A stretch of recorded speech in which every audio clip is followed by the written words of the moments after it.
Hello guys, welcome to the fiction series. Today we are gonna see, what if Naruto was the Sharingan Devil and got Harem? Part 2. If you want more awesome fan fiction like this, don't forget to hit that subscribe button. So without wasting any time, let's get into the video. Hiruzen Sarutobi had been through many things in his life. He was a veteran of 3 shinobi world wars, fought with the Kyuubi, guided his village as Hokage, passed on the will of fire to the future generations, but not in his entire life he had heard of the Kyuubi, the strongest Biju in the world, the beast who almost destroyed Konoha trying to talk with its Jinchuriki. The first Jinchuriki of the Kyuubi, Mito Uzumaki, never mentioned of having any interaction with the nine-tailed fox.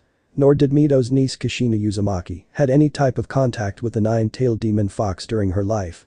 But here was Mito's great-grandnephew and Kushina's son telling him that the Kyuubi tried to talk to him and influence him. This boy is going to be the end of me someday. Thought Hiruzen tiredly. So let me get this straight, the Kyuubi was telling you to kill Sakura and Sasuke? Asked Hiruzen sternly. Yup, that's about it. Besides, that team was a pain in the ass. Said Naruto with slight annoyance in his voice. Naruto, you should have better control over your emotions. I taught you better. Said Kakashi disappointingly. I'm sorry nice and I don't know how I lost control. But I'll try harder. Said Naruto dejectedly. He never liked to disappoint Kakashi and was feeling guilty as he let his brother down. It just means you have to practice more and control your emotions. You can do this, Naruto, I have faith in you. Said Kakashi reassuringly. Kakashi knew it was never easy when the strongest Biju in the world was trying to control you, and honestly, he couldn't blame Naruto for losing control. Hell, even he would not be able to keep the Biju at bay, but still he had to make sure Naruto understood the seriousness of the situation and was making sure of it. This is indeed troublesome. Naruto, from what you have told me, I can assume that the Kyuubi reacts to your anger or your hatred for someone so far. This is a very serious matter, Naruto, and I agree with Kakashi. If you are to remain in control over the Kyuubi and stop his influence, then you need to control your emotions and strengthen your will. Explained Hiruzen. How do I do that, Jiji? Asked Naruto confusedly. Naruto too wanted to be in control of himself and not in that of the stupid fox. The thought of being controlled by someone else was not at all acceptable to Naruto. I'll do whatever it takes. I won't let you control me, you stupid fox. Thought Naruto with determination. Hiruzen and Kakashi saw the look in Naruto's eyes which showed his determination and were quite pleased and relieved that Naruto was not submitting to the Kyuubi's power. Alright Naruto, in order to control your emotions you must meditate more. Said Hiruzen. I don't understand, Jiji, I am already meditating, why do I need to meditate more? Asked Naruto confusedly. Because you have not achieved complete control over your mind. By meditating more you will be able to know more about yourself. Said Kakashi in an amused voice. Hey, what does that mean? Asked Naruto irritatingly. That's for you to find out. Try to look underneath the underneath. Said Kakashi with a chuckle. Annoying older brothers. Mumbled Naruto with a sigh. Did you say something? Asked Kakashi in his trademark voice. Oh, you're not getting me so easily. Thought Naruto deviously. Huh? Asked Naruto in a too innocent voice. This got very different reactions from the 2 other occupants in the room. Hiruzen couldn't contain his laughter anymore, while Kakashi was shocked that Naruto had just played his own card against him again. I never thought that I would live to see this day, Kakashi. Somebody actually used your own attitude against you. Said Hiruzen with a chuckle. I wonder what Guy would think about this. Suggested Naruto deviously. No, please don't tell Guy about this. Begged Kakashi and fell on his knees with fake anime tears dropping from his eyes. Only on one condition, said Naruto with a smirk. Anything? Yelled Kakashi immediately. Is this really Kakashi? Thought Hiruzen with a sweat drop. You have to teach me Genjutsu and Fuinjutsu. Also you have to give me your new copy of Icha. Said Naruto with a smirk. What? Why do you want to learn Genjutsu and Fuinjutsu?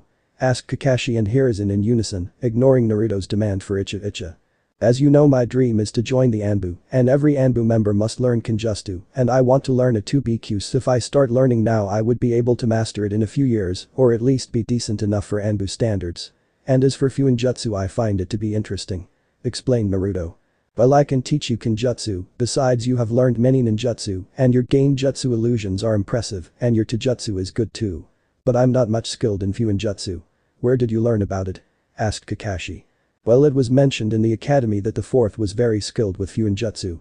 So I went to the library and read about Fuinjutsu, and I want to learn it. Said Naruto. Naruto, well, I agree with Kakashi in teaching you Genjutsu, you must wait for some time before starting to learn Fuinjutsu, as it is a very complex and dangerous art. Its contents are still not discovered to the maximum, even I only have a certain amount of skill in it. The only person who is capable of teaching you Fuinjutsu is not in Konoha right now," explained Hiruzen.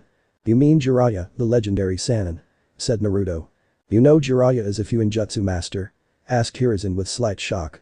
On Jiji, I learned something from the boring academy lectures. You should remember it better than me as you designed that stupid academy syllabus. You are getting too old for this job, even Konohamaru would remember this." Deadpan Naruto. Hiruzen's eyebrows twitched a bit on hearing the remark but did not comment while Kakashi snickered a bit but remained silent after seeing Hiruzen narrow his eyes at him. "Alright, now go and meditate or do whatever you want," said Hiruzen irritatingly. "See you, Gramps." "Nice, and I asked for a book, didn't I?" said Naruto deviously. "No, please, not my Icha, I haven't even read it yet," whined Kakashi. "I just remember I had seen a weirdo in a green suit a few days ago. I think I'll visit him," suggested Naruto with a smirk. "Fine, but this is not over," said Kakashi angrily and handed Naruto the book. "I never said it was," said Naruto with a smirk. "Personally, I have no interest in your book, Nai-san, but it is quite amusing to harass you," thought Naruto deviously. "I like you, brat. You are a true kitsune," said the Kyuubi with an evil chuckle. "Can't you just leave me alone?" asked Naruto tiredly. "Nope," said Kyuubi amusedly. "Why do I even ask?" thought Naruto. "That's because you are stupid," said Kyuubi and roared with laughter which was full of malice. "I'm out of here," said Naruto. "Alright, I'll see you soon, Jiji," said Naruto and opened the door of the office to leave. "Naruto, I just wanted to tell you that Konohamaru wanted to meet you," said Hiruzen. "Alright, I'll spend some time with him after the academy tomorrow," said Naruto and left the office, leaving an amused Hiruzen and a whining Kakashi in the office. "I wonder what that shrimp is up to," thought Naruto with a smile etching on his face. Flashback. A few months ago. It was a nice evening in Konoha. The sun was about to set. The streets were starting to light up, more and more people could be seen in the streets. The shinobi were patrolling the village while the civilians were doing their regular activities. All in all, it was a very peaceful regular day in the village hidden in the leaves. Naruto was returning to his home after completing his training in the Forest of Death. It was his routine of completing his training after the academy. He trained every day in Nin-Gen and Taijutsu and was pretty much tired by the end of the day. This day was not an exception. Walking through the streets, he noticed some hateful glares directed towards him. "I wonder when they will realize that I'm not that damn fox," thought Naruto with frustration. He was so engrossed in his thoughts that he did not notice a small blur approaching towards him. When Naruto realized there was someone heading towards him, it was too late as the person collided with him and they both fell on the ground with the person on top of Naruto. When Naruto got a look at the person, he noticed it was a 5 to 6-year-old boy. He wore a yellow t-shirt and brown shorts. He had spiky brown hair and black eyes, and the boy was looking at Naruto angrily. "Hey, watch where you're going," yelled the kid. Says the person who crashed with me," thought Naruto sarcastically. "Kid, you alright?" asked Naruto formally. Even if the kid was an idiot, he had to make sure he was alright. "You know who I am?" said the kid proudly. "Should I care?" sighed Naruto. "What?" asked the kid in shock. "Why should I care who you are?" asked Naruto irritatingly. "I'm Konohamaru Sarutobi, honorable grandson of the 3rd Hokage and future Daime Hokage of Konoha," announced Konohamaru proudly, thinking Naruto would just bow before him like the others. "So?" asked a bemused Naruto, who was finding the entire situation quite funny. "What, but I'm the grandson," stuttered Konohamaru but was stopped as Naruto got up and picked him up and stared at him. "I don't care if you are the grandson of the Hokage. Every person is known through their actions and beliefs and not by their ancestry, remember that. Also, the future Hokage wouldn't be so stupid to run into another person, now would he, Konohamaru?" asked Naruto sternly, but on the inside he was laughing his ass off on seeing the shocked expression on Konohamaru's face. Konohamaru could only nod dumbly as the older boy was not at all affected by his lineage and reprimanded him. "As someone had said, to each his own," said Naruto and started walking away after giving a kind smile to Konohamaru. Konohamaru was quite amazed by Naruto. He saw him as Konohamaru and addressed him as such, and not as the honorable grandson of the 3rd Hokage, like the rest of the village, and even though Naruto scolded him, he was happy that someone recognized him. "Nai-chan, what is your name?" shouted Konohamaru. "Naruto Hatake," replied Naruto and disappeared in the crowd. The villagers were quite horrified by thinking that the demon brat was trying to influence the Hokage's grandson, but did not do anything, fearing the wrath of the Hokage, but their opinion neither mattered to Naruto nor Konohamaru. Flashback end. Konohamaru had become quite close to Naruto after that meeting and used to visit him frequently. He was like the annoying little brother that everyone would like to dote on. He constantly pestered Naruto about various things, mostly about being a shinobi and his training. Naruto also enjoyed Konohamaru's company, and with time he grew attached to Konohamaru and now loved him like his own little brother. They used to spend a lot of time together, if one could say they were like siblings. Konohamaru's loud personality and Naruto's calm attitude was quite an interesting combination to say the least. Naruto chuckled a little on thinking about the time spent with Konohamaru. People like Anko, Kakashi, Hiruzen, his friends and Konohamaru brought happiness in his life and were his strength. Naruto noticed that he had arrived at his destination. Training Ground 28. It was one of the most secluded training grounds of Konoha. Not many shinobi came to this place. It was more like a farm than a training ground. Lush green trees surrounded the area with a stream running nearby. There were a few training dummy posts, but nothing much significant. It was the perfect place for meditation or for people who wanted to avoid attention. Well, few bowls of ramen and a good meditation. Sounds like fun. Thought Naruto happily. But then Naruto noticed that something was wrong in the training area. The entire training ground was a mess, kunai were spread everywhere, indicating that either someone was attacked or a practice was done there. The training dummies looked as if they had been beaten to pulp. Whoa, someone sure was angry. Thought Naruto. He then noticed a person lying on the ground a few meters away. Wanting to find out who this person was, Naruto went towards the person. The first thing which Naruto noticed that the person was a woman. She had wore a chunin flak jacket and black shinobi pants. She had a red sleeveless outfit underneath her jacket. She was very beautiful. Her black hair fell from her head in an almost messy fashion, but, for all its messiness, it seemed orderly, almost as if she willed it to follow her demands. Below her hair he followed that lower to her posterior. Now, Naruto was not perverted, like many people assumed because of his sexy jutsu.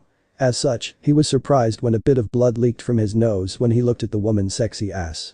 His eyes continued their downward journey to see some of the most sexy legs he had ever laid witness to. He could see that this woman's legs were shaped with muscles, nothing too drastic, but enough to prove that she worked out enough to keep her body fit. Her feet covered in sandals just like his own. She wears makeup consisting of red lipstick and purple eyeshadow. All in all, she looked like an angel. But there were also many things that were wrong. First of all, there was blood coming out of her fists, her outfit was completely messed up with some cuts on various places. Her face had a tired expression, and the dark circles around her eyes indicated that either she must have been deprived of sleep or was crying. Naruto assumed that it was the latter as her make was quite messed up, suggesting she must have been crying. Looking at the destroyed training dummies made all things clear that this woman must have destroyed them, and quite brutally. He then decided to help the woman. Well, I can't just leave her like this. Man, I wish I knew some medical ninjutsu. Thought Naruto. He then stopped the bleeding from her knuckles with some bandages. He could not do anything about the bruises as he was not a medic, but still he checked her and found her vital signs to be stable. He then picked the woman and placed her in shade of a tree and went to bring some water for her from the nearby stream. After bringing some water for the woman, he sat beside her and started his meditation, deciding to wait for the woman to wake up as she definitely looked tired and distressed. Kakashi had once told him to not disturb women in their sleep. Naruto didn't listen to his advice and had once waked up Anko from her beauty sleep. He spent the rest of the day coiled up with snakes in Anko's little apartment. Damn, women are scary when they are pissed. No wonder Shikamaru says they are troublesome. Thought Naruto with fear as he remembered the incident. He then started his meditation, everything seemed to be much more peaceful around him. He could feel the cool air rubbing against his body, the peace provided by nature. He was now able to understand what Kakashi meant and was grateful to Hiruzen and Kakashi for that. Everything was going fine when suddenly he felt himself being dragged into his mindscape. Naruto found himself standing in front of a large sewer. The entire area was flooded with water, but the strange thing was the air leaked of killing intent. It was as if the entire air was full of feelings of malice and hatred. The walls surrounding the sewer were very dull. There were large gates in front of Naruto with a seal on it. All in all, it was a very depressing place. Looking behind the bars, he found himself being watched by a pair of blood-red eyes which seemed to look at him with pure hatred. He saw that these eyes belonged to a giant fox which was a few hundred feet tall and had 9 tails swinging wildly in the air. Recognizing who this person was, Naruto could just sigh.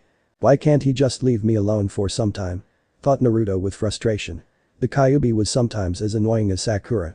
The fox seemed to realize Naruto's boredom and took it as an insult, and soon 5 giant claws seemed to be coming out of the cage and heading towards Naruto, aiming to tear him off. Realizing the danger he was in, Naruto immediately jumped a few feet away and activated his Sharingan. "Is that how you greet the person who has carried your sorry ass for 10 years? Said Naruto bemusedly. "Shut up, you idiot, I am the Kyuubi no Kitsune, the strongest Biju in the world," roared Kyuubi angrily. And yet you are sealed in a puny little human like a slave," retorted Naruto amusingly and started laughing loudly on seeing Kyuubi growl further and trying to kill him with his claws, but the seal seemed to stop it. The seal seems to be one of the most strongest seals, if it is capable of stopping even Kyuubi, thought Naruto in amazement. "If not for your bastard Yondaime and this seal I would have killed you, ripped you apart and enjoyed hearing your screams till eternity," chuckled Kyuubi maliciously. "You can try," said Naruto with a smirk.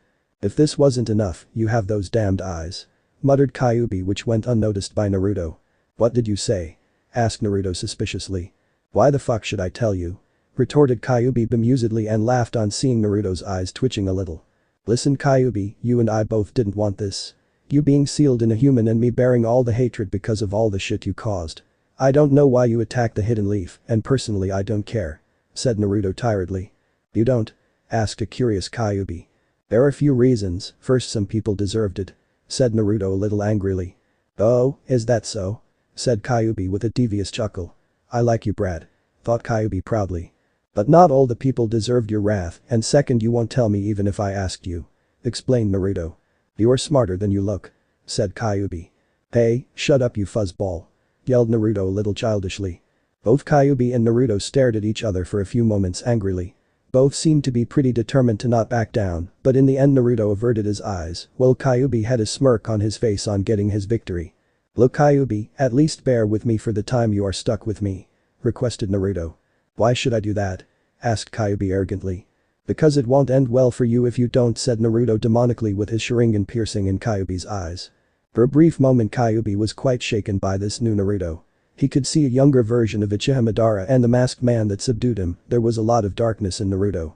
He was not afraid of Naruto, it was quite the opposite, he was intrigued by Naruto. He was his first Jinchuriki that talked with him. Of course it was his fault that he never talked with his previous Jinchuriki, but neither of them wanted to do anything with him. But Naruto was different, even though he possessed the Sharingan that Kyuubi despised the most in the world, he was not arrogant, nor did he consider Kyuubi his slave, instead he wanted to compromise with him. There will come a person in the future, the one who would establish true peace in this world or destroy it completely. All of you tailed beasts will play an important role in this person's life. No matter how far you go, you all will always be together. This person will show you the right path and the meaning of true power. Until that time wait for your destiny and the role you will play in it, my children." These were the words said by the Rikudo Sennin, the person who saved the world from the Jubi 10 tails and became a god and the one who created the tailed beasts. Kyuubi could still remember his father's words, the Rikudo Sennin was the only human in the entire world who Kyuubi respected and looked up to. "I wonder if you are the one Naruto," thought Kyuubi. "Boy Kyuubi, snap out of it. Tell me why have you brought me here? I have important things to do, you stupid fuzzball," said Naruto irritatingly as Kyuubi just stared at him. "Yeah right, like peeking on hot older women," scoffed Kyuubi. "Hey, I wasn't peeking, nor is she old," retorted Naruto angrily but had a slight blush on his face, but fortunately it was hidden behind his face mask. "Quite protective are we?" teased Kyuubi and stared laughing on seeing Naruto's shocked expression. "Balls," muttered Naruto angrily on being caught red-handed by the Kyuubi. "Haha, that was quite funny, brat. You are an interesting human," roared Kyuubi with laughter. Naruto was just itching to beat the shit out of Kyuubi but remembered something. "Naruto, you should have better control over your emotions. I taught you better," said Kakashi disappointingly. "I won't let it happen again. I will control my emotions," thought Naruto. "Alright Kyuubi, what did you call me here for?" asked Naruto seriously, his voice devoid of any emotions. Kyuubi stopped his laughter and looked at Naruto with something akin to interest. "I wanted you know that I want you to learn everything from the Cyclops stupid brother of yours," said Kyuubi and leaked some of his chakra to let Naruto know he was commanding him, but was quite shocked when what happened next. Naruto's Sharingan started spinning wildly, and instantly all the Kyuubi's chakra was suppressed immediately, leaving not even a single trace behind. "That's just awesome," thought Naruto in awe on seeing Kyuubi's chakra being suppressed with his Sharingan. "What is this boy? He can even suppress my chakra like Madara and that masked bastard. Damn," thought Kyuubi a little angrily. "Call my nonsense stupid again, I'll make you suffer in ways not even you could imagine," threatened Naruto with venom in his voice. "Is that a threat?" asked the Kyuubi bemusedly. "That's a promise," replied Naruto with hatred in his voice that even startled the Kyuubi. "I'm sure he is bipolar or something," thought Kyuubi confusedly. "Alright, keep your mouth shut, I want you to learn as much as you can from the people around you and grow stronger," ordered Kyuubi. "What does it matter to you?" asked Naruto confusedly. "It matters everything. Your damn Yondaime created this seal in such a way that binded me to you. A threat to your pathetic existence is a threat to my own because if you die it would take years before I can be born again, or I may even die. I don't want to waste my life if you die," explained Kyuubi. "Wait, so you are immortal?" asked Naruto with fascination. "Yup, I'm awesome," replied the Kyuubi with a smirk. "I beg to differ," replied Naruto with his own smirk. "Get out of here, your vixen is getting up, you annoying little punk," said the Kyuubi irritatingly. "Hey, she isn't my vixen or any other shit like that, you fuzzball," said Naruto angrily.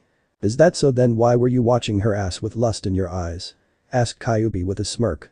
"HN," replied Naruto and disappeared from the sewer. "I wonder if all the Uchihas speak the same line. It would be interesting to stay with you," Naruto thought the Kyuubi interestingly.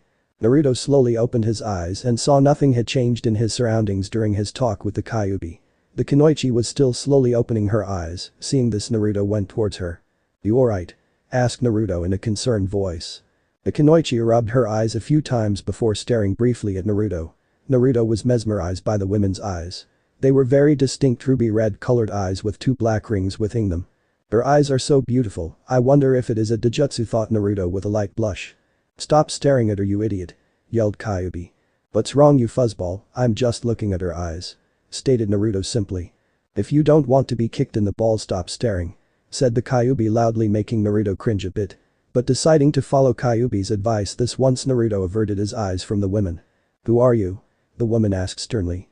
"Naruto Hatake," stated Naruto with a warm smile. "What are you doing here? This place is reserved for shinobi, and I can see that you are not one, so tell me the truth now," stated the woman dangerously.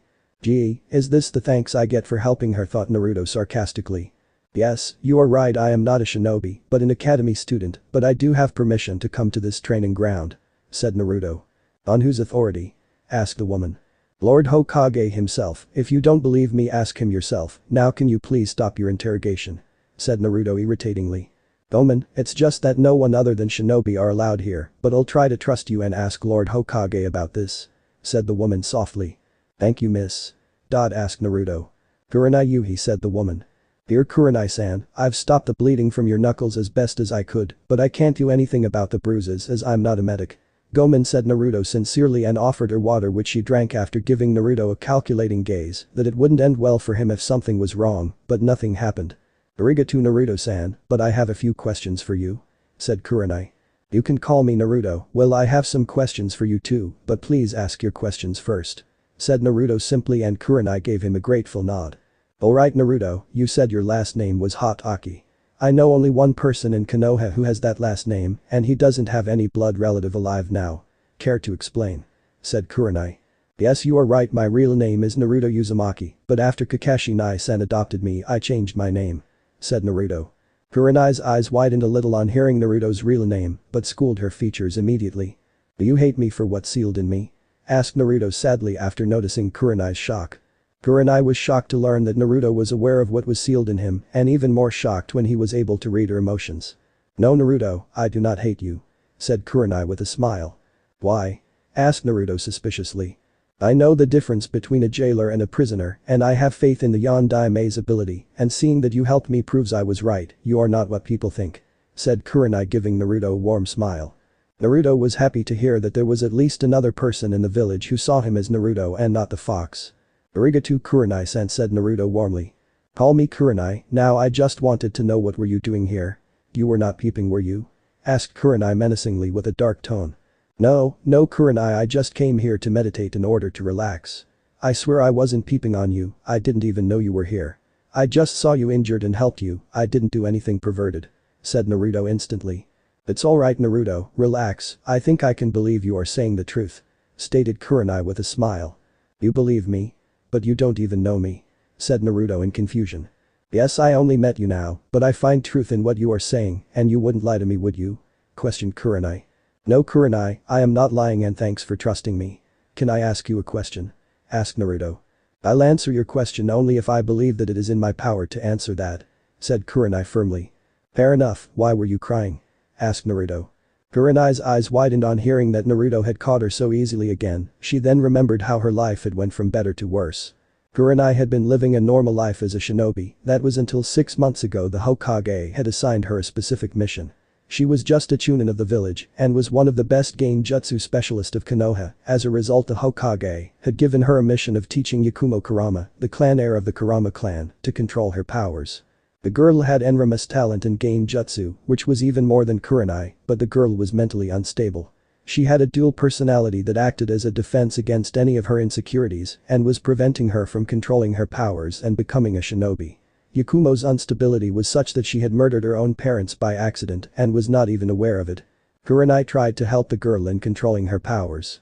Yakumo was a very kind-hearted girl, and over time Kurenai grew a lot closer to her and sometimes acted as her elder sister instead of her teacher, but despite all her efforts she failed.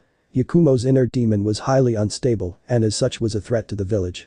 As a result, the Kurama clan demanded Yakumo to be killed, but the Hokage refused that and instead decided to seal away Yakumo's power. He then gave Kurenai a top-secret mission to seal away Yakumo's power and thus ending her career and hopes of becoming a shinobi. Kurenai with a heavy heart sealed off Yakumo's power for the sake of the village and Yakumo herself. She took this burden of making Yakumo believe that she sealed away her power because she was jealous of her, which was entirely false, as she did not want Yakumo to hate the village. Kurenai was proud of Yakumo and had high hopes for her, but destiny played a cruel hand in her life once again. Her mother had died when she was a child, so she never received the love of a mother, and her father died defending the village during the Kyuubi attack. She had lost the people beloved to her and had become a very stoic person who was devoted to her village. She was known as the Ice Queen of Konoha, but she was not cold and uncaring as people thought her to be. Instead, she was kind, caring and a brave person who had some tragic incidents in her life. And sealing of the powers of the girl whom she considered her younger sister was the last nail in the coffin, and she was unable to bear the pain which came with it. Seeing Kurenai's painful look, Naruto decided to do something to ease her pain. "I'm sorry Kurenai, I didn't want to hurt you, but sometimes sharing your pain with others helps. If it is a private matter or something related to village secrets, or if you don't want to tell me, I understand," reassured Naruto with a kind smile. "You are way mature than people your age, Naruto. How old are you anyway?" asked Kurenai with the intention of changing the topic. "You're not the first person to say that. I'm 10 years old, I'll turn 11 in a few months," said Naruto, and Kurenai nodded. They both sat there in the shade of the tree in a comfortable silence. Neither of them said a word and instead were enjoying the beauty of nature and the peace it provided. Naruto seemed to just relax and had laid down on the grass and was watching the clouds. Meanwhile, Kurenai seemed to observe Naruto. She found him to be a very carefree person, and there was something about Naruto that was forcing her to believe that she could trust Naruto. She could feel a lot calmer in his presence. It was as if her pain was reduced to some extent. Deciding to start a conversation, she opted to speak first. "You didn't ask my age?" asked Kurenai curiously. "Well, you are a very beautiful and kind person, so your age doesn't matter. And also it doesn't end very well when a person asks a girl her age," said Naruto with a chuckle. Kurenai laughed on hearing Naruto's answer, but also had a light blush on her face. Naruto found her laugh adorable. "I'm 17," said Kurenai, and Naruto nodded with a warm smile. Naruto then took out 2 cups of ramen from his bag and a bottle of hot water. He then added the water to the ramen and stirred it a little, and after a few moments finished preparing his ramen. He then offered 1 cup of ramen to Kurenai. "I know it's not what people like much, but that's what I have right now, and if I am right, you must have trained very hard, so you might be hungry. Would you like to eat some ramen?" asked Naruto sincerely. Kurenai thought over Naruto's proposal a bit. She found Naruto's words to be sincere but was hesitating a bit. "I'm not hungry, Naruto, but thank you for the offer," said Kurenai politely. But after a few moments there was a low rumbling noise which came from Kurenai's stomach. Naruto laughed loudly and Kurenai looked a little embarrassed. She then took the ramen and started eating it slowly. They both sat there in silence enjoying their little meal. Well, Naruto seemed to be enjoying it a lot while Kurenai was eating in silence, but if the peaceful look on her face was any indication, then she was enjoying it too. "I have done some things that I am not proud of," said Kurenai after a few moments. Kurenai was in great emotional stress. She didn't have many close friends, and her best friend Anko was on a mission right now. Sure, the Hokage was there, but she could not show weakness in front of him, but after spending some time with Naruto and getting to know him to some extent, she decided to at least talk with him to ease her pain. Sure, she knew that shinobi lived a life of deception and Naruto could be lying to her, but right now she just needed anyone to listen to her and stand beside her. "Did it hurt some people?" asked Naruto softly. "Yes," said Kurenai solemnly. "Hokage-sama once told me that a life of a shinobi is of pain, but we do what is necessary to protect what is dear to us. I am not judging you, Kurenai, nor am I saying that I can understand your pain and sympathizing with you, because as long as people do not suffer the same pain they could never understand the pain of other people," said Naruto sadly. He too remembered his life, the hate and pain that he suffered because of him being a Jinchuriki, and could somewhat know of Kurenai's pain, but he did not ask what she did as it might be classified as she was a shinobi, and he was not authorized to know any such information as he had not become a shinobi yet. But the main reason was he did not want to remind Kurenai of her pain. Meanwhile, realization dawned on Kurenai upon hearing Naruto's words. She knew how much Naruto must have suffered during his life, as she had once seen how the villagers treated him and felt sorry for him, but it also made her realize that what she had done with Yakumo was in order to protect her from herself and the village. This seemed to reduce her pain a lot. She could feel a lot much lighter, the guilt was still there, but now it made more sense to her than it did before. She did what she had to do as a shinobi of her village and also protected Yakumo, her precious person. "Arigato, Naruto," said Kurenai with teary eyes. "Don't mention it, Kurenai," said Naruto with a warm smile. "Why do you always wear this face mask? Are you trying to imitate Kakashi?" asked Kurenai, wiping her tears. "You know Kakashi Nai-san?" asked Naruto curiously. "Hi, we went on a few missions together," said Kurenai. "I am not trying to copy my brother. This face mask is special to me," said Naruto. "How so?" asked Kurenai. "This face mask was the first present that anyone gave me. It shows the bond between me and Kakashi, it was the first thing he gave me," said Naruto with a smile. "I understand," said Kurenai, solemnly, feeling a little sorry for Naruto. "Hey, don't give me that look, I know life is hard, but it does have its good times.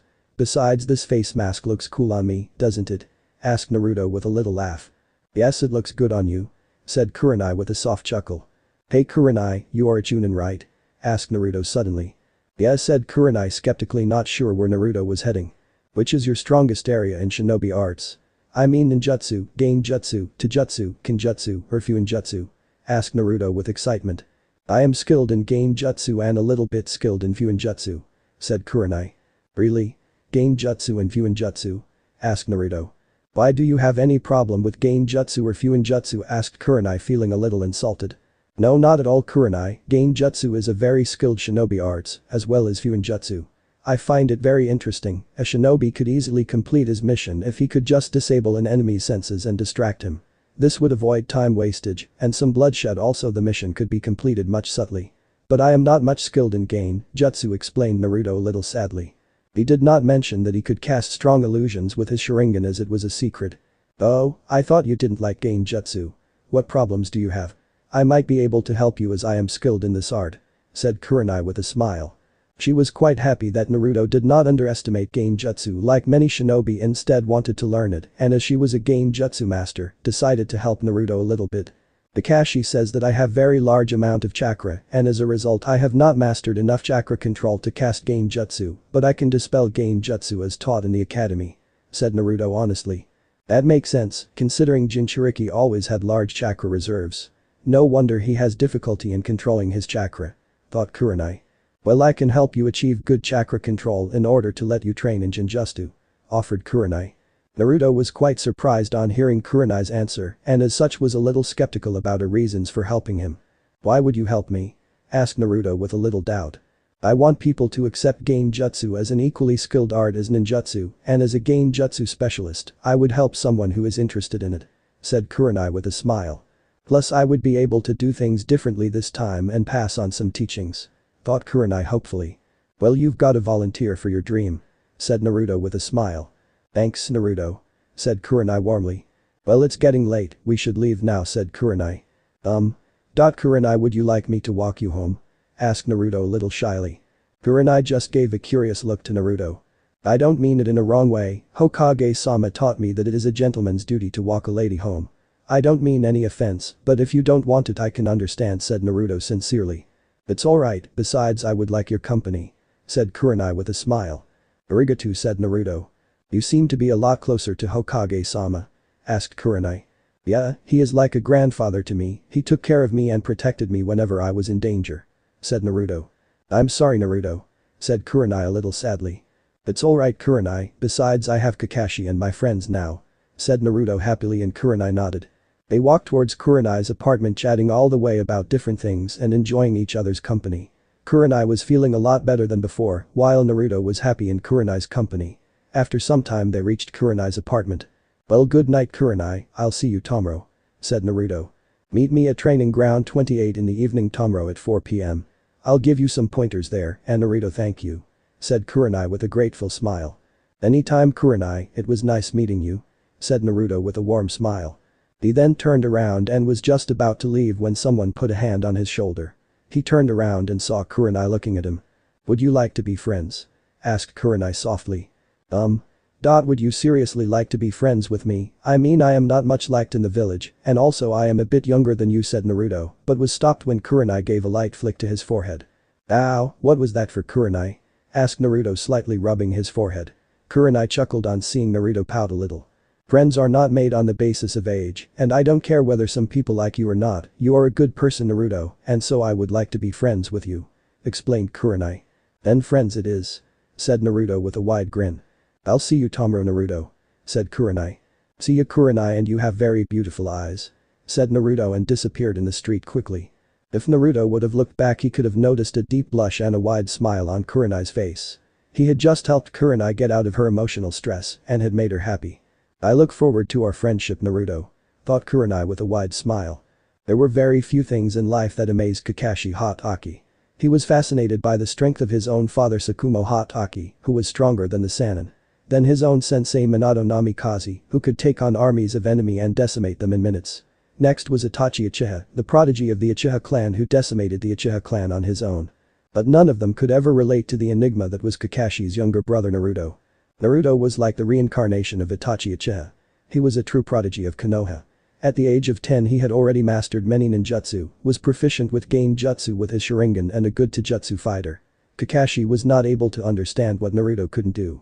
He was already a formidable shinobi at such a young age, his thinking was on par with a trained shinobi. Naruto was a calculative person who thought before he acted. Naruto was soon starting to learn Genjutsu and in the future maybe Fuinjutsu, and if his progress so far can be taken in consideration, Kakashi was sure Naruto would become the ultimate shinobi who would excel in every ninja arts. Naruto had surprised him again this time by creating his own jutsu. Kakashi and Naruto were right now standing in the Forest of Death. It had become their training ground since they started training a few years back. Naruto seemed to be a little excited while Kakashi looked curious. "So what is this jutsu of your Naruto?" asked Kakashi curiously. "It is a jutsu which I created after studying what you taught me about the Sharingan and its powers. It would be better if I showed you," said Naruto sincerely. "Alright, go ahead," said Kakashi. Nice, and I would like you to cast a dangerous Genjutsu on me. You can do it with or without your Sharingan," requested Naruto. "Why would you want that Naruto? You know that Genjutsu can harm a person mentally, don't you?" asked Kakashi. "I know, but I have to test whether the jutsu I created works or not. Please Nai-san, you can stop it immediately if I fail, but I need to do this," begged Naruto. "Alright, but don't blame me afterwards," said Kakashi. "Which jutsu should I use? Maybe that one should be perfect," thought Kakashi. Kakashi went through a set of hand signs and quickly executed his jutsu. Meijin. Jigoku Kunkan no Jutsu, Demonic Illusion. Descending Hell Technique. Naruto looked around his surroundings, but nothing seemed to change at first. Suddenly the air around Naruto started getting hotter and there was a loud noise from the sky. Naruto looked up and saw a large fireball the size of a giant boulder heading towards him at tremendous speed, and it could do some serious damage if it hit him. Time to test it now, thought Naruto immediately and activated his Sharingan. Meanwhile Kakashi was observing Naruto precisely in order to stop a Genjutsu if things got out of hand. He saw Naruto's surprised reaction on seeing the fireball heading towards him and wanted to know why Naruto was not doing anything, but what happened next shocked Kakashi. The fireball that was about to hit Naruto had hit Kakashi himself and engulfed him in its flames. Kakashi's entire body started burning as the flames engulfed him. Realizing dawned on Kakashi that Naruto had replicated his jutsu and used it against Kakashi. He then immediately formed the Ram sign intending to dispel the Genjutsu. But as soon as he dispelled the Genjutsu he found himself in a dungeon bound by chains all over his body. There was entire darkness in the area and no one seemed to be in sight. Kakashi tried to unbound himself from the chains but found that his body couldn't move and he was paralyzed. "What the hell is going on? I can't move my body," thought Kakashi frantically. "You didn't keep your promise," Kakashi said a voice. Kakashi looked around and saw his deceased teammate Obito Uchiha staring at him angrily. Kakashi looked away in shame, even though it was an illusion he still couldn't meet Obito's gaze. "Why did you kill me Kakashi? I loved you," said the voice of Rin, who appeared beside Obito. You failed me, Kakashi, said the voice of Minato from behind Kakashi. Soon, one by one, every person in Kakashi's life started appearing before him and started saying how disappointed they were in them. Kakashi tried to dispel the Genjutsu, but nothing seemed to work. Kakashi tried to stop his chakra, but found his body was unable to even move. Soon Kakashi couldn't even breathe properly. It's painful, isn't it? Said Naruto, appearing among the crowd of people. His voice seemed to be full of regret. He didn't want to do this to Kakashi, but he had to see if his Genjutsu was really that dangerous. What is this, Naruto? Asked Kakashi a little angrily. This is the power of my Sharingan, this is my strongest Genjutsu, said Naruto. Naruto then started killing every person in front of Kakashi without any mercy. Kakashi couldn't take it anymore, he couldn't believe what Naruto was doing, he was killing everyone that Kakashi ever loved or cared for. How could you do this, Naruto? Thought Kakashi regretfully.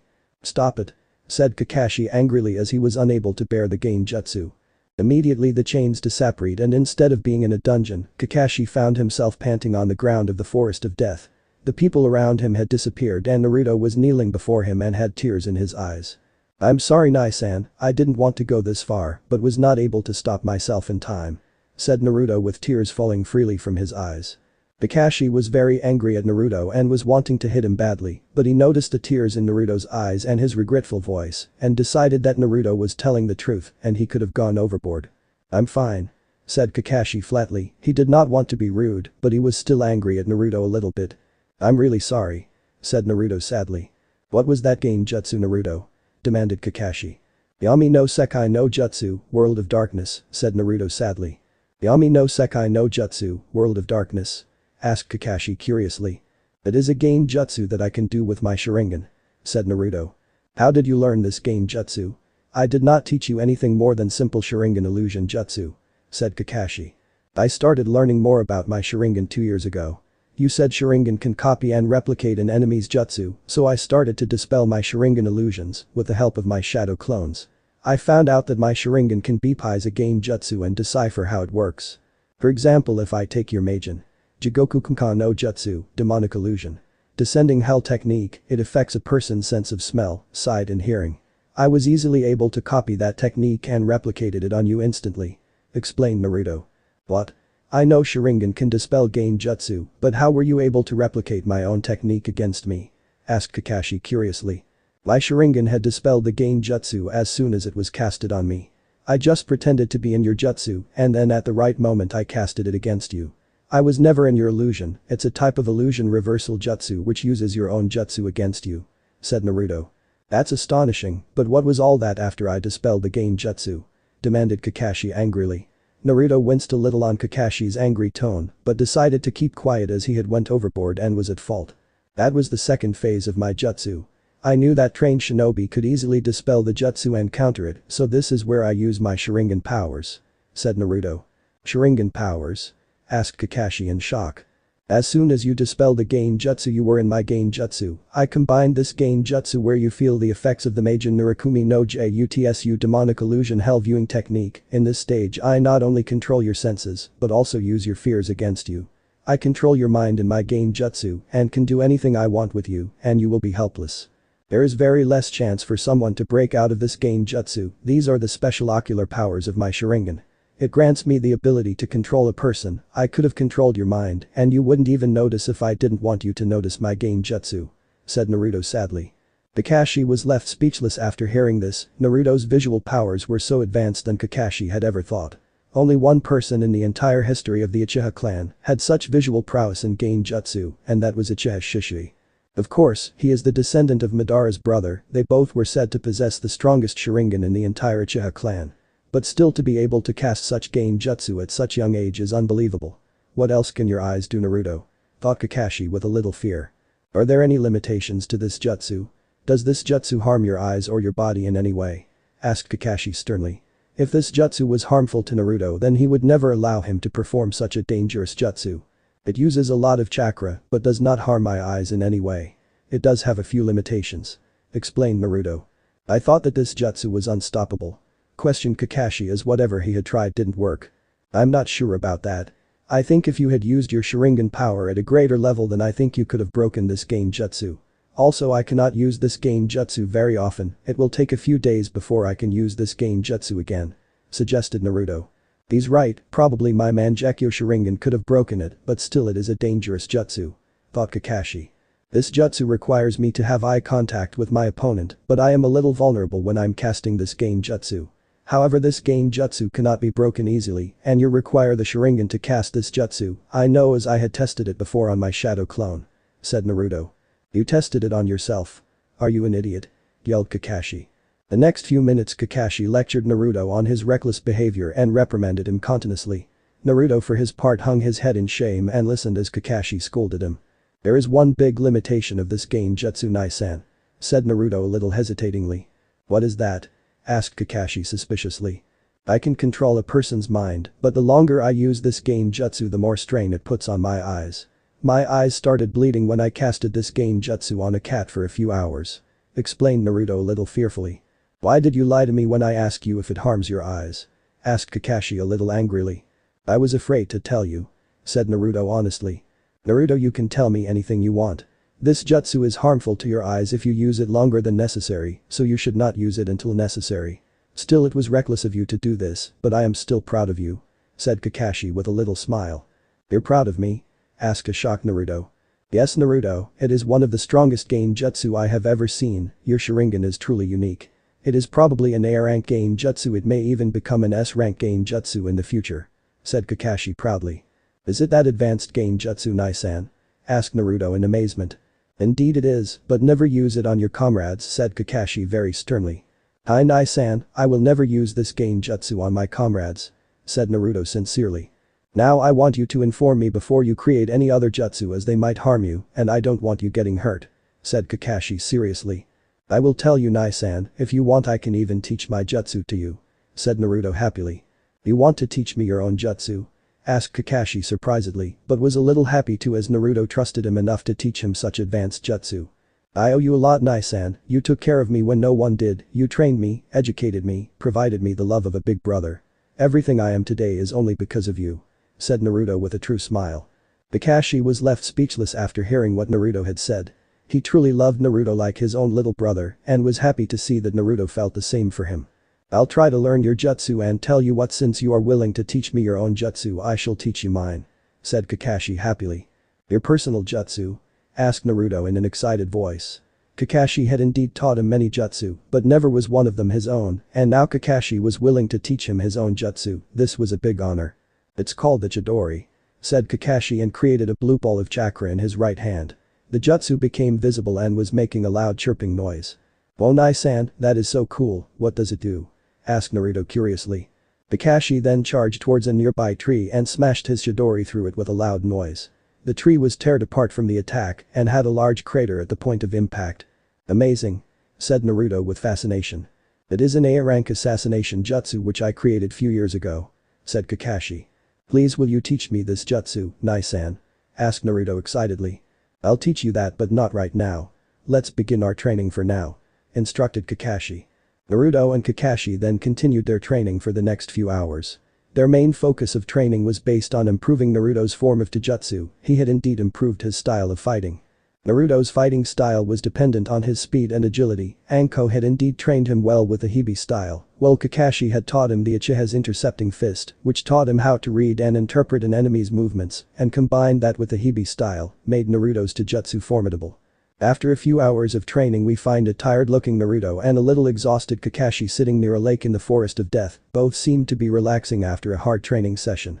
Naruto seemed to be having a troubled expression on his face which did not go unnoticed by Kakashi. "What's troubling you, Naruto?" asked Kakashi. "Do people deserve second chances?" asked Naruto confusedly. "Well, if they want to change the past and amend their mistakes honestly, then I think it is better if we give them a chance." "Why do you ask that?" asked Kakashi curiously. "The day at the academy there was a change in Sasuke's behavior," said Naruto. "What did he do?"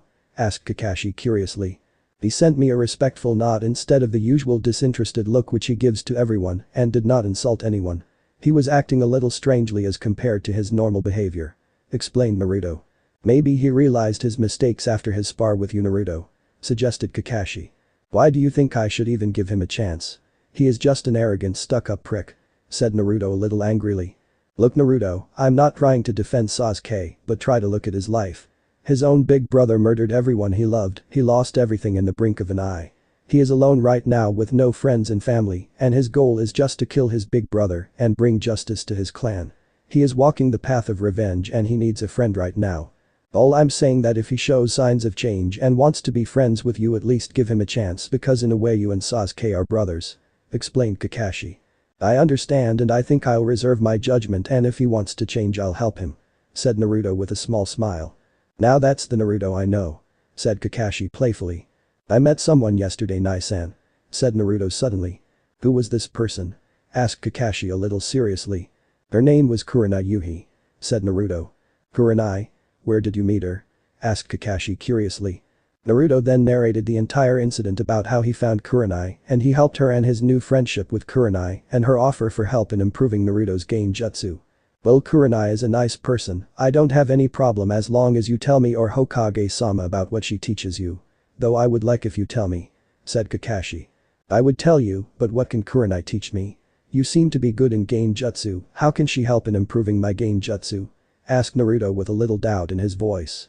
"I am a ninjutsu specialist, Naruto, though I am good at Genjutsu I cannot provide you proper guidance in Genjutsu apart from Sharingan illusions, and you clearly have learned all you can from me in Sharingan illusions, you have even surpassed me in your Sharingan Genjutsu," said Kakashi proudly.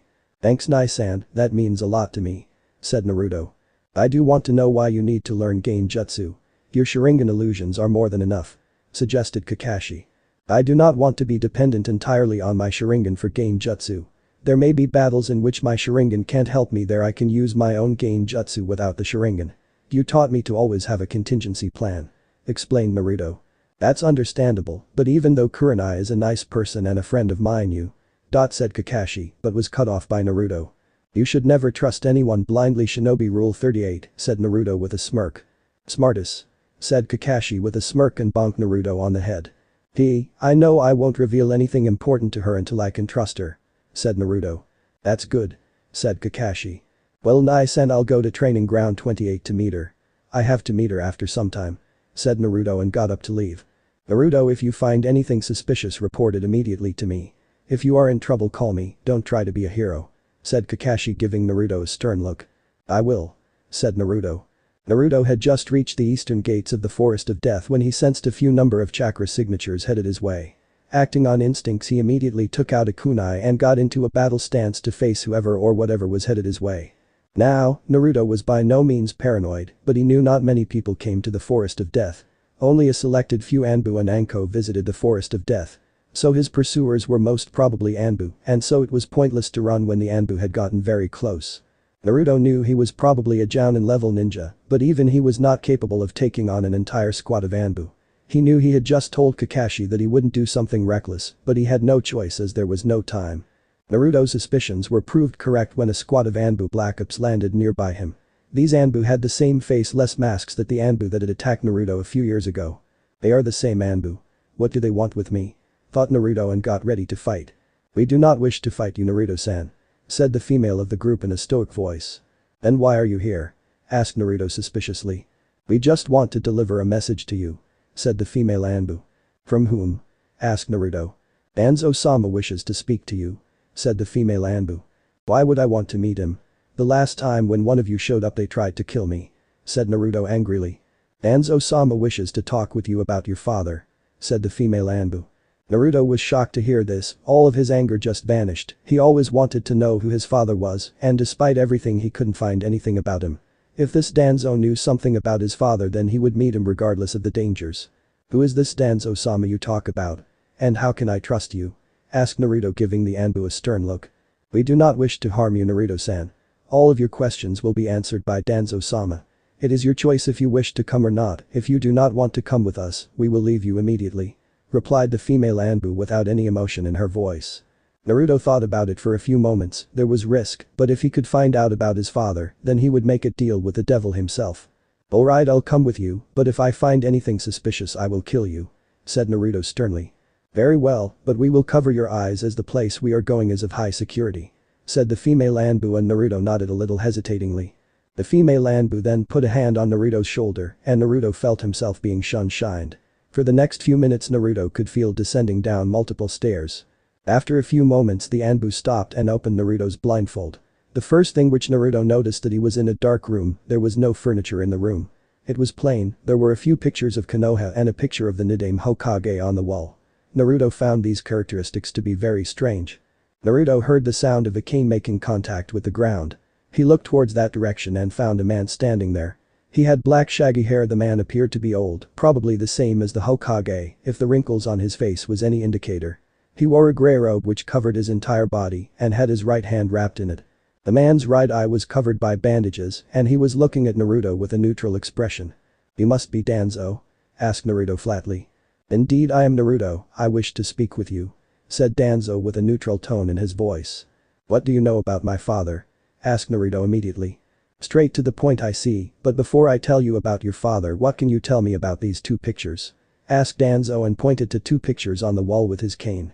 Naruto looked up at the wall and noticed a picture of the village and the other picture was that of the Nidaime Hokage. "It is a picture of the village and if I'm assuming correct this picture shows the importance of Konoha as I don't think you are a person who would keep fancy pictures," said Naruto. Danzo chuckled on hearing Naruto's answer, well the Anbu in the room didn't show any emotions. "You are indeed smart, but what do you think of the Nidaime?" asked Danzo. The Nidaime was one of the greatest shinobi of the village. He introduced the rules which we follow as a shinobi today. He was a shrewd man who valued the safety of Konoha above everything else and followed the rules of shinobi to the core, explained Naruto.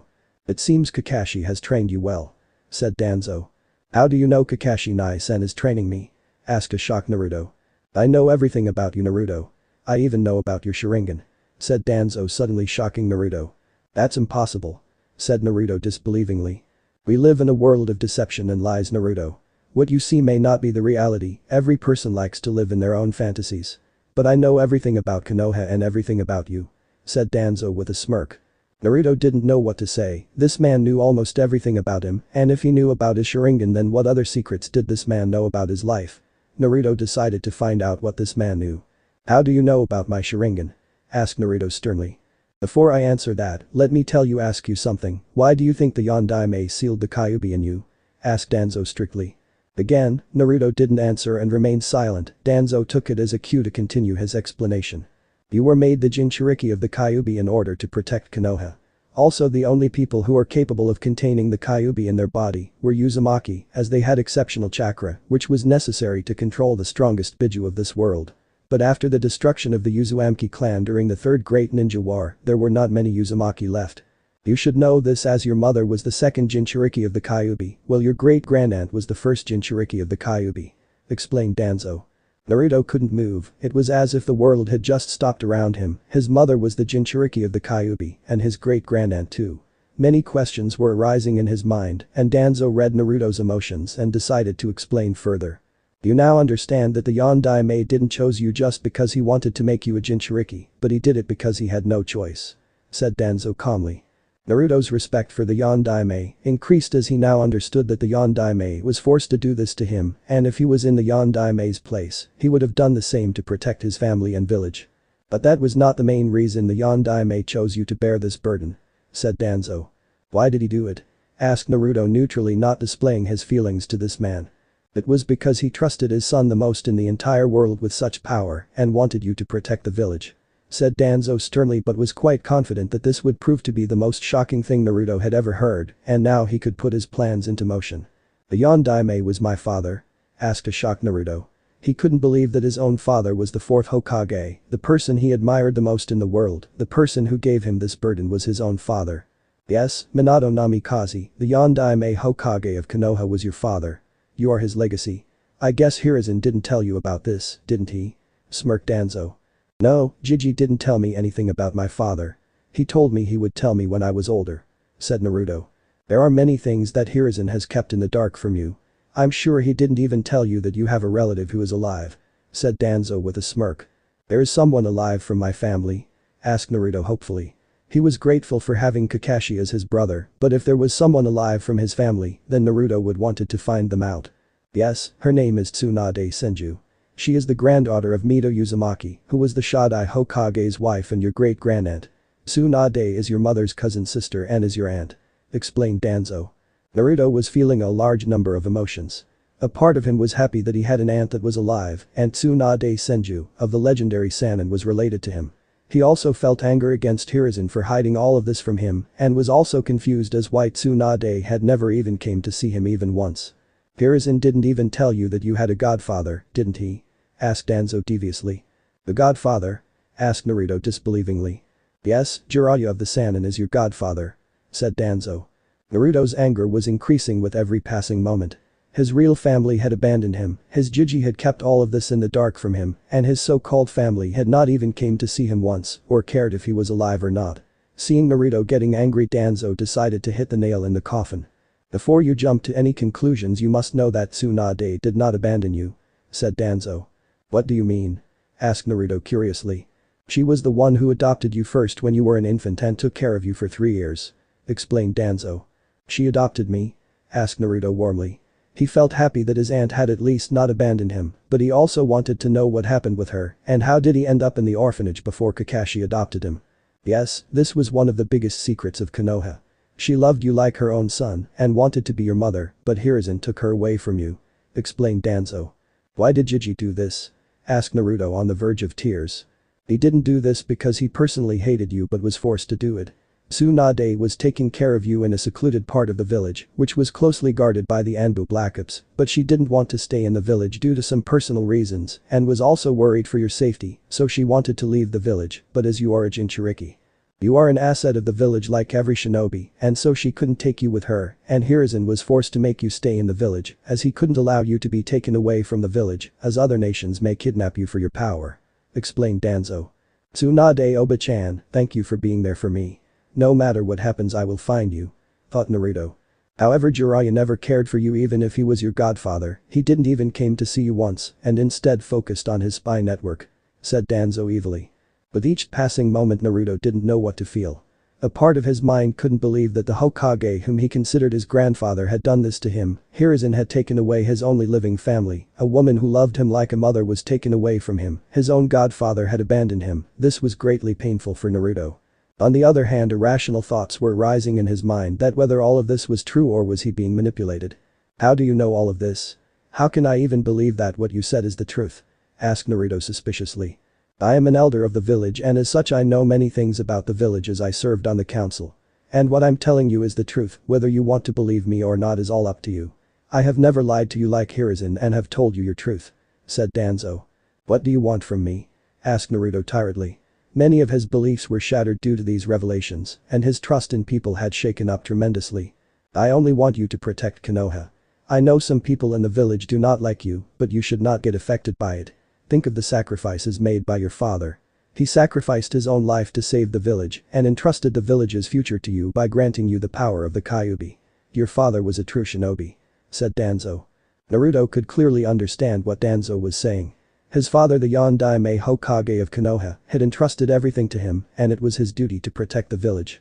And even though Hiruzen had hidden some things from him, he could understand he had to make some painful decisions as the Hokage.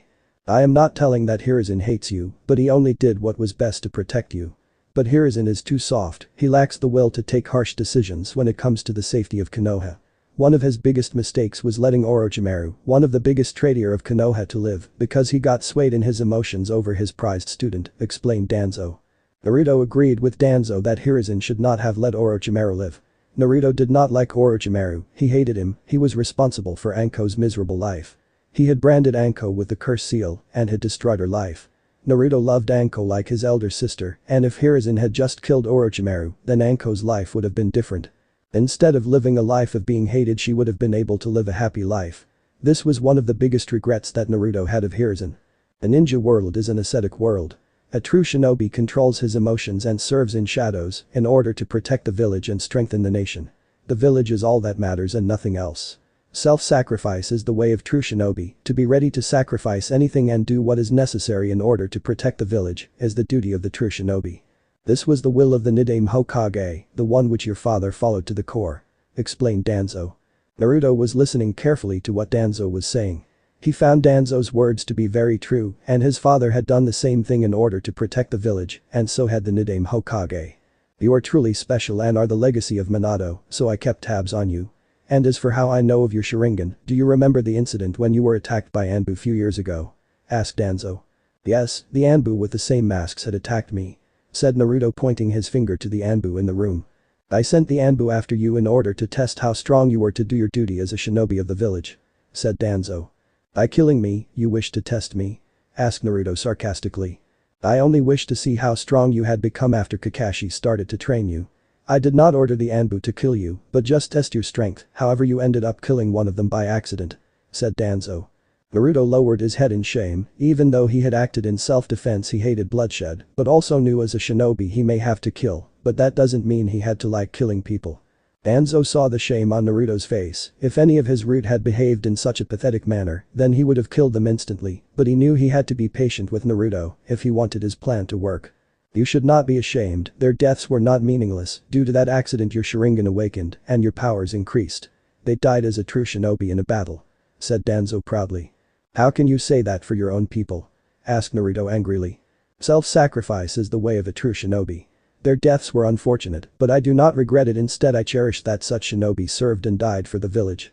My aim is to protect Konoha and bring peace to this world, said Danzo confidently. Danzo knew that his way of peace was of making Konoha rule over the entire world, but Naruto didn't need to know that for now. He had plans for Naruto, and he would make sure that his ambitions were fulfilled. Naruto's dream was to create a peace where people can understand each other. Where there was no hatred, no sorrow, no pain. Where parents didn't have to die, where children didn't have to grow up alone, where shinobi did not hate each other. And as such he was intrigued by how can Danzo share views of peace. I along with a few of my comrades do whatever it is necessary to protect Konoha and bring peace to the shinobi world. We do what is necessary, said Danzo proudly. Are you trying to oppose Jiji? Asked Naruto sternly. Naruto was still angry at Hiruzen for lying to him, but he still cared for him, and if Danzo intended to harm him, then he would stop Danzo. No Naruto, Hiruzen and I are comrades. We do have a different ideology and thoughts, but we both want to protect Konoha, and I do things which Hiruzen isn't able to do, said Danzo tactfully. You don't want to become Hokage. From what I've heard you say, you don't like Jiji and you think you can do better than him, accused Naruto. He is indeed quite perceptive. I have to give you credit for that, Kakashi, thought Danzo, impressed with Naruto's accurate perception. No, I do not wish to become Hokage, I only wish to help Hiruzen. He was my teammate and as such it is my duty to help him to protect the village, lied Danzo. Danzo then tapped his cane on the ground and an Anbu came forward with a scroll and handed it to Naruto. Naruto took the scroll and was curious as what was in this scroll. What's in this scroll? Asked Naruto curiously. This is a scroll containing a summoning contract for crows, said Danzo with a smirk. Naruto's eyes widened on hearing this. He knew summoning contract were extremely rare and priceless and were a great assist for a shinobi. Only certain shinobi had summons, Kakashi had his dog summons, Jiraiya was the toad sage. For Danzo to give Naruto a summoning contract was strange for Naruto. Why are you giving me this? Asked Naruto curiously. That is a gift which I want to give you. I have faith that you will use it to protect the village, said Danzo. What do you want in return? I don't think you would just give me a summoning contract like that, asked Naruto suspiciously. Danzo was a master in manipulating people. He had lured Naruto to him by using his knowledge of Minato and Naruto as bait. He had then revealed Naruto's secrets to him which Hiruzen had hidden from him and had weakened his belief in Hiruzen. He had then went on to explain his ideology to Naruto hoping to get him on his side and the final finishing was offering the boy a big gift as a summoning contract to strengthen his beliefs in Danzo. Naruto was very important for Danzo's plans. Not only was the boy the Jinchuriki of Kyuubi, but was also related to the first two Hokages and was the son of the fourth Hokage and as such would have great political and militaristic advantage in Konoha in the future and if he wanted to become the Hokage, then having Naruto on his side would be a huge benefit for him. Naruto also was a powerful shinobi and if he could understand Danzo's ideals then he could become Danzo's ultimate weapon. So Danzo decided to do whatever necessary in order to fulfill his goals and was patient in dealing with Naruto and changing his beliefs. I believe you can use it more properly than anyone else. I do not want anything in return. Your father did a lot for his village and the least I can do is guide you in protecting what your father died for, said Danzo tactfully. Naruto nodded. If Danzo was just giving him a summoning contract without wanting anything in return that he was not refusing it. Summoning contracts were very rare. Finally, my plans will be fulfilled, thought Danzo. Now I need to ask you Naruto, will you do whatever it takes to become a true shinobi and cooperate with me so that we can protect Konoha and bring peace to this world? Asked Danzo with a smirk. The entire room fell silent, everyone's eyes were fixed on Naruto and thinking what decision he would make and what destiny had in store for Konoha and the shinobi world. Naruto stood there in the dark room, thinking about all of the things he had learned right now. He was the son of the fourth Hokage. Now that he thought about it, there were many times he felt that the fourth and he looked alike. They had the same spiky blonde hair which no one in Konoha had, sapphire blue eyes, his face was a complete replica of the Yondaime. All of the doubts Naruto had were proven true, he was truly the son of the Yondaime Hokage. This made Naruto proud as well as sad at the same time.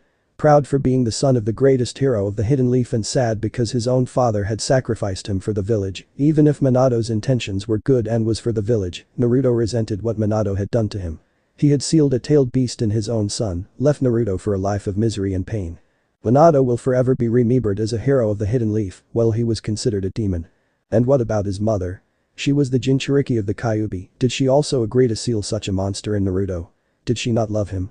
She should have known how miserable a life of a Jinchuriki is, and even then she agreed with it.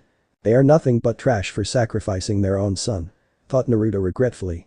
Next was the issue of his aunt, the mystery behind her, and was all of this even true or was he just simply being fed lies and was being manipulated? He looked at Danzo, the man seemed to be looking at him calmly, without displaying any emotions on his face. Naruto was not sure what he thought about Danzo. The man seemed to be knowing a lot of secrets about Konoha. Such secrets that were only privy to the Hokage, he had his own Anbu who were nothing more than machines who didn't display any emotions. Danzo was the one who was monitoring him for a long time and even sent his men to attack him. But the most dangerous things were his ideals of peace. He wants to bring peace, but he doesn't even hesitate to sacrifice his own comrades and nor does he care about their deaths. He wants to protect Konoha and wants to use any means necessary. He seems to be a war hawk who believes he can do anything. Thought Naruto pitifully. Danzo seemed to not like Hiruzen and hated his ideologies and wanted Naruto to join him.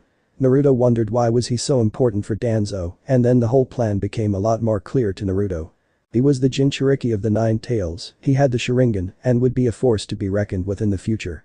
Also if his heritage became known to the public then the people would be more supportive of him as he was the son of the fourth Hokage. Naruto clearly understood that he was a tool which Danzo wanted to use as a means for his own ambitions. Where did he get the crow summoning contract? Thought Naruto. Summoning contracts were very rare, the only summons which Naruto thought Konoha had were the slugs, toads, snakes and dogs. For Danzo to possess a summoning contract and giving it so easily to Naruto under the lie of as a sign of his faith indicated something fishy. What would happen if he tries to take over Konoha? He already seems to have his own shinobi, knows deep secrets about Konoha and me, he despises Jiji's ideology, wants to get peace, but doesn't care about people, and considers them tools. What should I do? Thought Naruto deeply. Naruto did not hate the village, even if what Danzo said was true he loved his friends, if Hiruzen had lied to him, then he must have had good reasons, Naruto trusted Hiruzen far more than Danzo, Hiruzen and Kakashi were there for him, well Danzo even sent his own men to try to kill him to measure his strength, so Naruto decided to trust Hiruzen instead of Danzo. But there were few things that were troubling Naruto a lot. How much more has Danzo been hiding? How many secrets does he know? His ideologies are a threat to the village and my family. Thought Naruto firmly. If he knows so many things and does not like Jiji's way of thinking, who's to say he won't try to usurp power and become Hokage himself? He tells he does not want to become Hokage, but I don't think he is telling the truth. Thought Naruto. Naruto then wondered what his next action should be and what repercussions would it have for him and the village. The shinobi is a person who endures pain and sacrifices everything in order to fulfill his duty and protect what is precious to him. Naruto remembered what Hiruzen had told him a few years ago. In order to protect his village and find out the truth about himself and Danzo, Naruto made a decision that would change his life forever. What is your answer, Naruto? Are you willing to sacrifice everything for the sake of the village and the nation? Asked Danzo firmly. Self-sacrifice will be my way of ninja, I will do whatever it takes to protect my precious people, even if it means joining you, Danzo. I will find out what you are up to, and if you are a threat to my family I will kill you. Thought Naruto with determination. Hi, Danzo-sama, said Naruto with fake devotion. Danzo seemed to look at Naruto for a moment trying to detect any hidden intentions, but Naruto remained stoic and looked at Danzo without averting his eyes from him. Seems he has understood the meaning of shinobi. You will be a great asset to the village and for me. Thought Danzo. Looks like I'm a spy in enemy camps. Who would have thought I would become a spy for the Hokage in my own village, thought Naruto humorously. Welcome to the Foundation, you will take your orders from me. The future of the Leaf Village depends on you. Mistakes will not be tolerated. said Danzo with authoritativeness. Yes, sir, said Naruto with determination. Danzo then passed a little note to Naruto and gave him the signal to read it. Naruto read the note and understood the meaning behind it. He gave a calculative gaze to Danzo and started reading it. Those of the Foundation have no names, no emotions. There is no past, no future, but only the mission. We are the roots that support the trunk of the Great Leaf Village from the shadows, said Naruto firmly. Good, always remember that. Now you will await for further orders from me, until then you are dismissed. Your identity in the Foundation should not be known. We do not exist, do you understand? Asked Danzo stoically. Ha, yelled Naruto. Naruto then gave a short bow to Danzo, and the Anbu squad that had brought him to the base took him away with a shunshin. Danzo then gave a signal, and immediately 2 Anbu stepped from the shadows and bowed before him. Keep an eye on him. If he shows any sign of opening his mouth, erase his memory of this meeting and everything related to the Foundation, instructed Danzo. Permission to speak, Danzo-sama? Asked one of the Anbu, to which Danzo gave a nod. Why didn't you give him a cursed seal? He could reveal the contents of this meeting to the Hokage.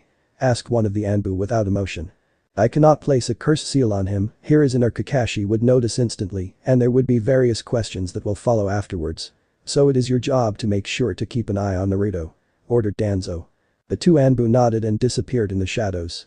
Soon, very soon, Konoha will rule over all the shinobi world, and I will be the one to establish peace. My era has come, thought Danzo with a smirk. Naruto was rushing towards training ground 28 with tremendous speed. His meeting with Danzo had gone longer than expected, and as a result he was 15 minutes late for his meeting with Kurenai, and Naruto knew how badly women react when a person arrives late. Naruto was thinking how things had changed in a matter of few hours. He had voluntarily become a spy in Danzo's foundation in order to protect the village from Danzo's fanatical ideologies and beliefs. He didn't know how he was going to find out the truth, but he would not rest until he finds out what the truth was about him and Danzo. I cannot tell Jiji or Kakashi Nai-sen about this. Danzo seems to be a very secretive person. If he has such sensitive information about me and Konoha, then surely he would have taken appropriate measures to cover his tracks. I will have to enter the Foundation and track down Danzo's activities by myself, thought Naruto with determination. Naruto then thought about his parents, and a feeling of sadness came across his heart. But before jumping to any conclusions, he decided to investigate the truth instead of believing Danzo blindly. Naruto arrived at the training ground 28 and looked around for any signs of Kurenai. She seemed to be nowhere in sight. Thus I was late, thought Naruto dejectedly. Then immediately an idea came across his mind. He started concentrating in order to find any traces of Kurenai or anyone else's chakra in the area. At first it seemed that no one was there, but after a few more minutes of hard concentration, Naruto found a faint trace of 2 chakra signatures coming from some distant trees. These 2 chakra signatures were so hard to detect that they must be Anbu or elite Jounin level ninja. Now the question was, were these Anbu Jounin of the Hokage or of Danzo? Assuming them to be of Danzo's men, Naruto knew Danzo must be keeping an eye on him, so he decided to remain cautious and started searching for Kurenai's chakra signature again. He found a faint trace of chakra signature from a tree which was few feet away from him. Walking towards the tree, Naruto quickly formed the Ram seal and released a little chakra, dispelling the Genjutsu. As soon as the Genjutsu was dispelled, Naruto saw a person standing there giving him a stern look. This person was none other than Kurenai. Naruto flicked a little on seeing Kurenai's hard gaze and also felt guilty as it was his fault that she had to wait for him. Naruto, why are you late? Asked Kurenai a little angrily. Forgive me, Kurenai, my training with Kakashi went a little longer and I got late. I'm sorry, said Naruto apologetically and bowed in front of Kurenai. Kurenai was not a person who accepted excuses. She was a strict person who always accomplished her tasks on time and as such hated when people arrived late for work or gave excuses, but seeing Naruto bow before her asking for forgiveness melted her heart. She then put a hand on Naruto's shoulder. Naruto looked up and saw Kurenai giving him a small smile. It's alright, but please don't let it happen again, said Kurenai softly. Arigato, Kurenai, I promise I won't ever be late again, said Naruto sincerely. Kurenai smiled a little on hearing Naruto's promise. So, how were you able to see through my Genjutsu? Even though I was not trying harder, but still, how were you able to spot me? Asked Kurenai curiously. Oh, I was just lucky, joked Naruto rubbing the back of his head. I don't think so, said Kurenai a little skeptically. Alright, I was able to sense your Genjutsu, said Naruto honestly. Kurenai seemed to be impressed with Naruto's ability, even if it was just a low-level Genjutsu for an academy student to see it so much easily and dispel it was quite impressive. That's impressive, now shall we begin your training? Asked Kurenai a little enthusiastically. Training a person who was interested in Genjutsu was always Kurenai's dream. That dream had failed with Yakumo, but with Naruto she hoped to give him proper guidance in Genjutsu. "What are waiting for, Kurenai?" said Naruto with enthusiasm. "Alright, now first I want you to tell me all you know about Genjutsu," instructed Kurenai, wanting to know what Naruto knew about Genjutsu. Genjutsu techniques are the illusion techniques of a ninja. They normally require hand seals. Genjutsu will use hypnotism to cause hallucinations in others. By causing such illusions they can cause their target mental pain and suffering just as real as physical hurt. Genjutsu is created when a ninja extends their chakra flow through the cerebral nervous system of their opponent to control their mind's chakra, thereby affecting their five senses. Explained Naruto. "Excellent, now do you know the number of ways to dispel a Genjutsu?" asked Kurenai. To combat the effects of Genjutsu, there are two options. The first option is for the ninja to stop the flow of chakra in their body and then apply an even stronger power to disrupt the flow of the caster's chakra. The second option is to have an outside ninja unaffected by the Genjutsu make body contact and use their chakra to disrupt the caster's flow. However, there are some other ways to break Genjutsu. By causing intense pain to his own body, a person can break Genjutsu, or with the help of Dijutsu like the Sharingan," concluded Naruto. Kurenai was very impressed with Naruto's perfect theoretical knowledge relating to Genjutsu. "That's very accurate explanation, however there is one more way to break a Genjutsu," said Kurenai calmly. "What is it?" asked Naruto curiously. "Strong smells are also able to break a person out of Genjutsu. For example, if a person is caught in a Genjutsu and if chili pepper bombs are bursted near him, then it would affect his sense of smell and thus will dispel the Genjutsu casted on him," explained Kurenai. "That's strange," said Naruto. "In order to be able to use Genjutsu, a person must have very good chakra control and high level of intelligence so that he can make the Genjutsu according to the battle scenarios," said Kurenai. "Well, I know some chakra control exercises and have mastered them," said Naruto. "Which exercises do you know?" asked Kurenai curiously. "I can do the leaf balancing taught at the academy, while Kakashi has taught me tree walking and water walking," said Naruto honestly. "That's logical given your condition. If you even want to learn any ninjutsu you must at least know tree walking and water walking. Kakashi has indeed given you some good training," said Kurenai with a small smile. "Oh, you have no idea," Kurenai thought Naruto with a smirk. "But considering you have very high chakra reserves, these chakra control exercises are not capable for you to have effective control for Genjutsu. I can understand why Kakashi was not able to teach you much because he is a ninjutsu specialist, while I am a Genjutsu specialist. With time I'll help you in learning Genjutsu," said Kurenai confidently. "Arigato, Kurenai, do you have any chakra control exercise in mind?" asked Naruto curiously. "Yes, in fact I know a few chakra control exercises that will help you increase your chakra control tremendously. But they won't be easy to learn and even harder to master," warned Kurenai. "No matter what happens I will learn them, believe it," said Naruto with determination. Kurenai gave a true smile and was happy to see Naruto's fierce determination for learning Genjutsu. "Alright, the exercise which I am going to teach you are the kunai balancing and senbon balancing techniques. These are elite jounin level exercises. Normally you wouldn't need to do so much exercise to cast a Genjutsu, but you have very large chakra reserves, so you will need to train harder in order to control your chakra," explained Kurenai. "That's fine, so which one I'm going to learn first?" asked Naruto curiously. "The kunai balancing chakra control exercise is the one which you are going to learn first. This exercise is divided into 3 parts. In the first stage you must make the kunai stand up in your hand with the help of your chakra, then in the second stage you use your chakra to balance on point of kunai that is stuck in the ground with the help of only one finger. And in the final stage you must use your chakra to make the kunai spin in your hand very quickly. This is the exercise," explained Kurenai briefly. "Man, that sounds difficult," said Naruto tiredly. "You are not giving up, are you?" said Kurenai with fake anger. "Nah, it's difficult, but I'll do it anyways," said Naruto with a smile. "That's good, now take out a kunai and place it on your right hand," instructed Kurenai. Naruto took out a kunai from his pouch and placed it on his right hand. He then looked up to Kurenai for further instructions. "Now use your chakra to lift the kunai on your hand as much as you can. Try to balance your chakra," said Kurenai and took out her own kunai and showed Naruto how to do the exercise. "Alright, all I need to do is channel my chakra in my hands in proper proportion," thought Naruto. He then started channeling a lot of chakra, but instead of getting the kunai to stand up, it started twitching wildly in Naruto's hands.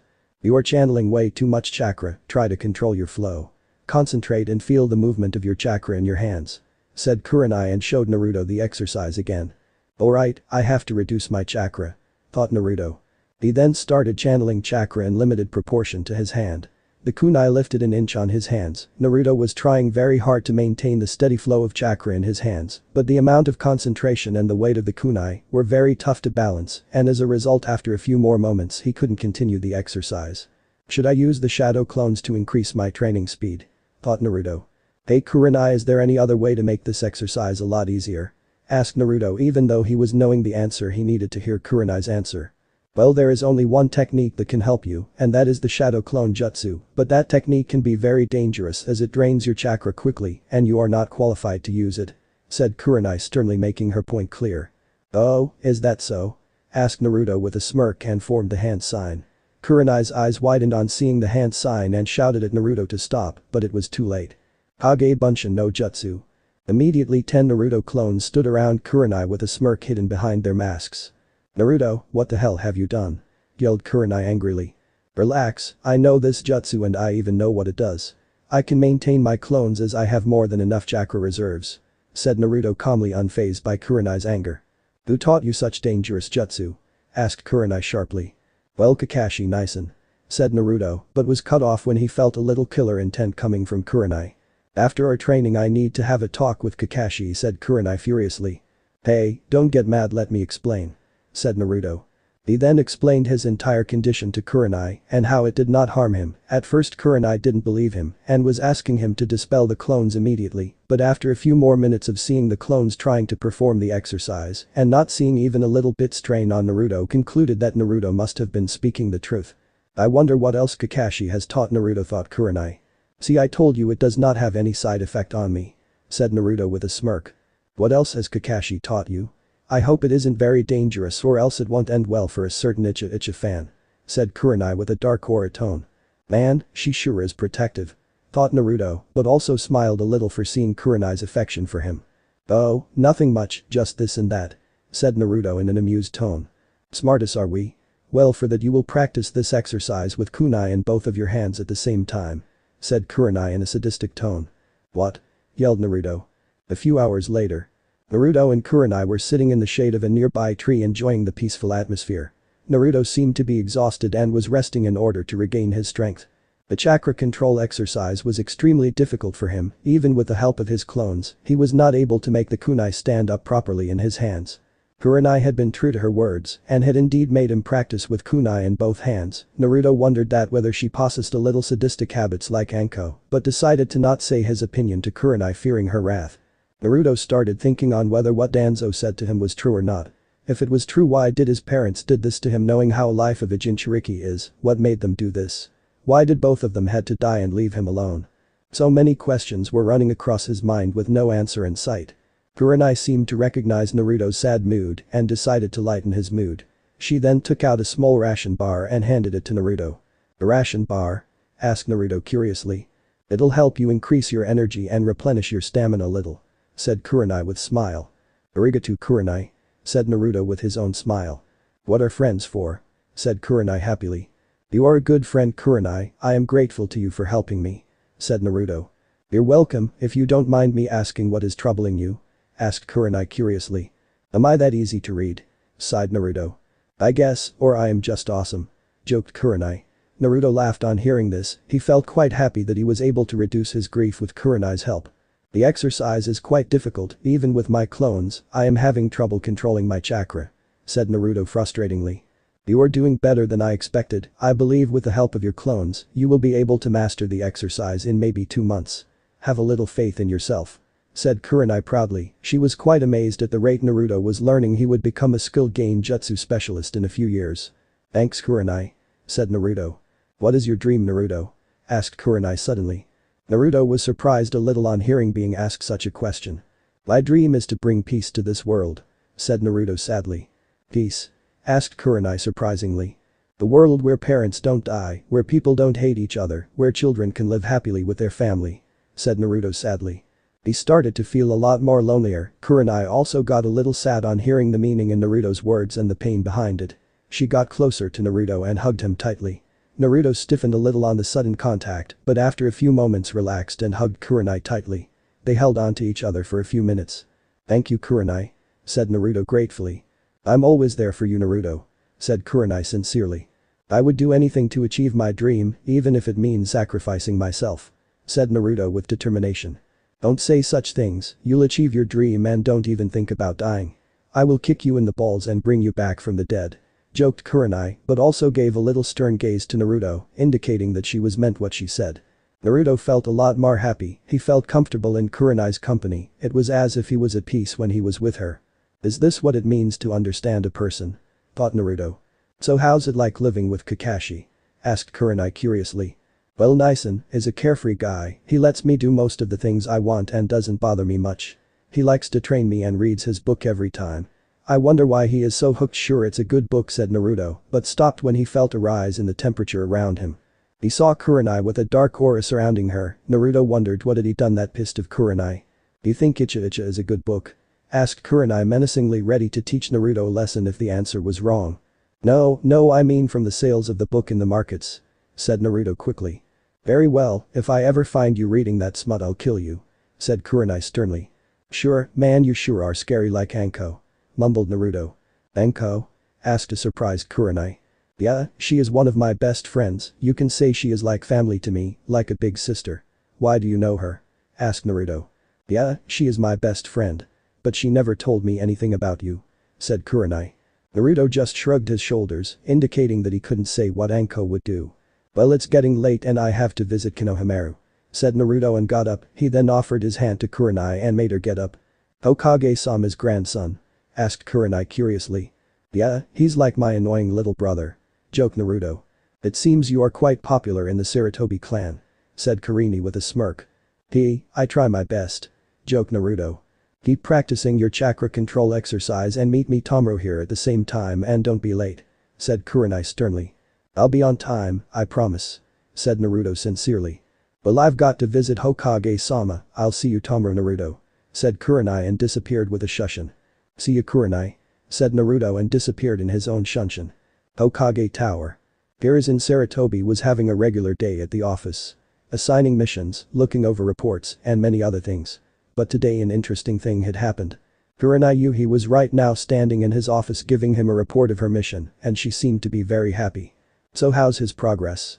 Asked Hiruzen curiously. He is having difficulty controlling his chakra, but from what I have seen he will be able to master it in a few weeks. Though I was surprised he is able to use Kage Bunsen, said Kurenai. He is indeed very special, said Hiruzen with a smile.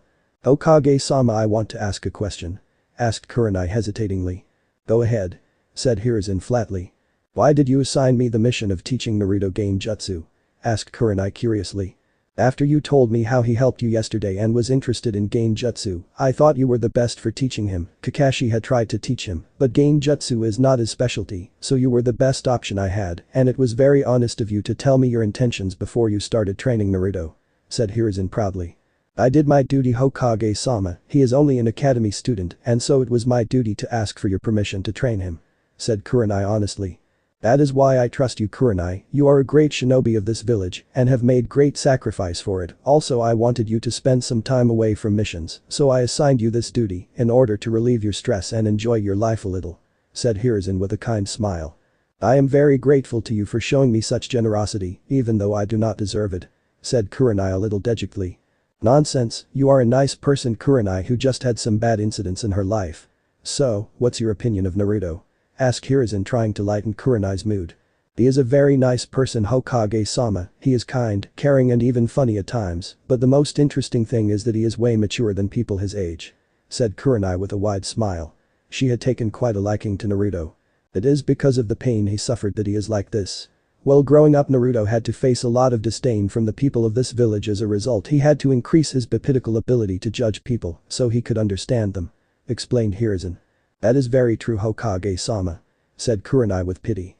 Don't give him that look Kurenai, Naruto does not like when someone pities him, he always tries to overcome obstacles, and his love for the village and those close to him is the greatest I have ever seen in a person after the Shodai Hokage. It would be better if I show you Naruto's love for his precious people, said Hiruzen kindly and took out his crystal ball.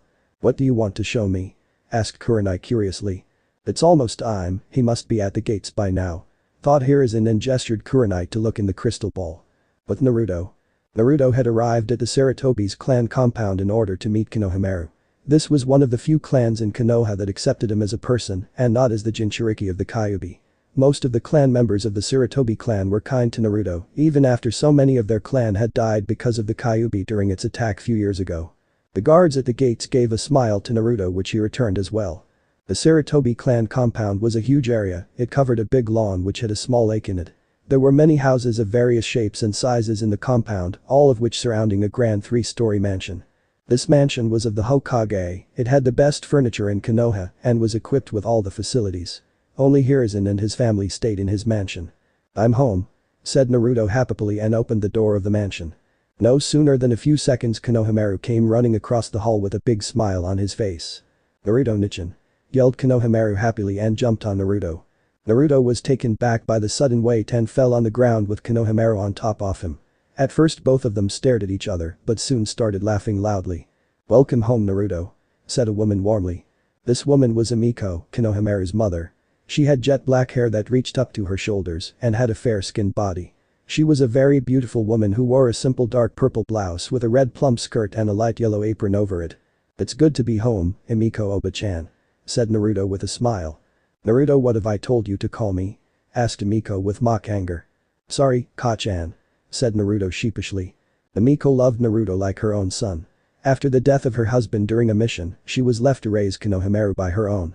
She faced a lot of difficulty in raising Konohamaru despite having the support of Hiruzen and her clan. She could never fulfill the role of a father in Konohamaru's life, but after Naruto came in their lives, Konohamaru never missed his father as often as he did before. Konohamaru loved Naruto like his own elder brother, and Naruto loved Konohamaru even more than anyone she knew. "Let's go outside and play together, Naruto-nichan," said Konohamaru enthusiastically. "Stop that, Konohamaru-chan, Naruto must be hungry, you can play after he eats something," said Emiko sternly. Konohamaru became sad after hearing his mother and had a dejected look on his face. Naruto couldn't look at Konohamaru's such face. Naruto loved Konohamaru very much and always did something to make him happy, so he decided to do it this time too, even though he was hungry. "It's okay, I can eat later, besides I'm not much hungry," lied Naruto with a smile. "Let's go, Naruto-nichan," said Konohamaru and dragged Naruto away to the training grounds of the clan. "Those two," thought Emiko with a warm smile. Naruto and Konohamaru arrived at the training ground. It had all the things necessary for a shinobi to train. It had various dummy posts, a small armory, a dojo and lot of targets for practicing kunai and shuriken training. "So what should we play?" asked Naruto curiously. "Let's play ninja, Naruto-nichan," said Konohamaru happily. Naruto chuckled on hearing that when he was Konohamaru's age, he too liked playing ninja with his friends and was one of his favorite games. He agreed to play the game readily. They both played for half an hour until Konohamaru stopped playing and took Naruto to the training grounds. "Hey Nichan, can you show me some cool jutsu, please?" begged Konohamaru with his puppy eyes. "Damn, I can't show him any ninjutsu or else he'll never stop until I teach him what to do," thought Naruto, and then suddenly an idea hit him. "I'll show you my shuriken jutsu," said Naruto happily. He was the best at shuriken jutsu even though he didn't show it to everyone. There were 11 targets in the training area, all of these targets set in 11 different directions on 11 different trees. "It would be easy to hit all of them, let's see if I can do that at the same time," thought Naruto jovially. Konohamaru was carefully watching what Naruto was going to do. After the death of his father, his life had become lonely, he had no siblings, and even though he had his mother and Jiji, he still felt alone. But everything had changed after Naruto came in his life. He was the kind and gentle older brother that Konohamaru always wanted. Naruto was the best in whatever he did, and no matter what happened he was always there for Konohamaru. Naruto was Konohamaru's ideal and he wanted to surpass him. Naruto took out 11 shuriken from his pouch and looked at his targets briefly, he then leapt high in the air and released all the 11 shuriken at the same time. The projectiles rushed towards their targets with great speed, and what happened next shocked Konohamaru. All of the 11 targets were hit in the center by the shuriken, and at the same time, even the one that was behind Naruto was hit perfectly. "How did he do it?" thought Konohamaru, amazed by the display. "I hope that's good enough," said Naruto sheepishly. "Good enough. You freaking nailed every target, even the one in the back," yelled Konohamaru. Sorry about that," said Naruto with a small chuckle, sometimes he just behaved a little clumsily. "Nichan, can you please teach me this shuriken jutsu?" asked Konohamaru pleadingly. "It'll have to wait, I have important training tomorrow, I must prepare," said Naruto sadly. He had joined the Root and from tomorrow his training was going to begin, also Konohamaru was a bit too young to learn shuriken jutsu. "You're such a big fat liar," said Konohamaru with a cute pout on his face. I started training at his age too, but I still want him to have a childhood and not just spend it in training. Thought Naruto. Sorry about that Konohamaru, we'll do it some other time okay? Asked Naruto with a small sheepish smile. How can I even become Hokage if I cannot even surpass you? I'm stupid and I'm not even a good ninja, and I'm yelled Konohamaru. Thick Naruto poked Konohamaru's forehead. You can become Hokage, said Naruto firmly. Konohamaru's eyes snapped and he looked at Naruto curiously. I believe in you, said Naruto with a warm smile. Konohamaru couldn't believe what he just heard. His Jiji had told him playfully that he could become Hokage, but no one had ever truly said to him that they truly believed that he would become the Hokage except Naruto. You believe in me? Asked a shocked Konohamaru. I wouldn't be a good big brother if I cannot even believe in my precious Itato, nah? Asked Naruto with a smile. You would become a great Hokage, thought Naruto warmly. Konohamaru hugged Naruto tightly, he had finally found someone who truly believed in his dreams, he was accepted by his big brother, and there was nothing else in life that could have pleased Konohamaru more. Well, it's getting late, we should go, we wouldn't want Kachan to become angry, do we? Asked Naruto playfully. No Nichan, she is quite scary when she is angry, said Konohamaru with a little fear. Naruto chuckled a little and ruffled Konohamaru's hair, earning a pout from the boy. He then picked up Konohamaru and placed him on his back and started walking towards the home to eat some snacks and spend time with Amiko. Nichan, that was so much fun, will you play with me again sometime? Asked Konohamaru hopefully. Sure, but I'm going to become a genin soon and you'll start attending the Ninja Academy next year, so we aren't going to have much free time for ourselves anymore, said Naruto calmly. That's okay as long as you can still spend time with me once in a while, and you just wait Nichan, I'll surpass you very soon, said Konohamaru confidently. You are my brother Konohamaru, I'll always be there for you, even if it is just as an obstacle for you to overcome, said Naruto deeply. Konohamaru started to have few tears in his eyes, he did not know Naruto loved him so much. Even if you do hate me I'll always protect you, that's what big brothers are for, said Naruto happily. I love you Nichan, said Konohamaru with tears in his eyes and hugged Naruto closely. I love you too, said Naruto with a true smile and started walking towards the house. Neither he nor Konohamaru had noticed that their conversation had been watched by 3 individuals. Hokage Tower. Hiruzen and Kurenai were stunned by how much Naruto loved Konohamaru. Both of them had a few tears in their eyes on seeing the emotional scene between the 2 brothers. I'm glad I met someone like him Hokage-sama, he is such a good person, I just wish the villagers could see that in him too, said Kurenai and wiped her tears. His love is far greater than I thought, he is truly the hero of the Hidden Leaf, said Hiruzen proudly, he was so touched by seeing what those 2 boys were for each other. Itachi-kun, he is so much like you. I just wish he doesn't have to follow the dark path that you were forced to follow, thought Hiruzen sadly, but he had no idea that everything had changed. Naka River. Naruto was sitting at the bank of the Naka River. It was known as the River of Southern Joy and was located in the territory of the now deceased Uchiha clan. Naruto used to come here often, this was a place where he would try to understand the things in his life and tried to understand himself. Even though he was never officially part of the Uchiha clan, but his father was in Uchiha and so he was too a part of it, and so by coming here he thought that he could somewhat be in the lands of his forefathers and enjoy the company. Naruto was still thinking about what Danzo said to him. He was still sad, but after spending some time with Amiko and Konohamaru, his sadness had decreased quite a bit and now he was just thinking what to do. Who can tell me the truth? I cannot ask Jiji or Kakashi Nison, they'll suspect me and my cover would be blown. Who can tell me the truth? Thought Naruto in confusion. Only Kakashi and Hiruzen seemed to know of his parents, and then suddenly Naruto remembered who his father was, and if it was true then there was one person who could tell him the truth. Kyuubi, thought Naruto. He then started meditating in order to enter his mind and talk with the Kyuubi and find out the truth. After a few moments he found himself in the sewer, and Kyuubi was looking at him curiously and with a little respect. What do you want? Asked Kyuubi calmly. This surprised Naruto, the last time they had talked Kyuubi, he did not want anything to do with him, and now he was talking with him so easily and was also not insulting him. I assume you have seen what has happened today? Asked Naruto. So? Asked Kyuubi seriously.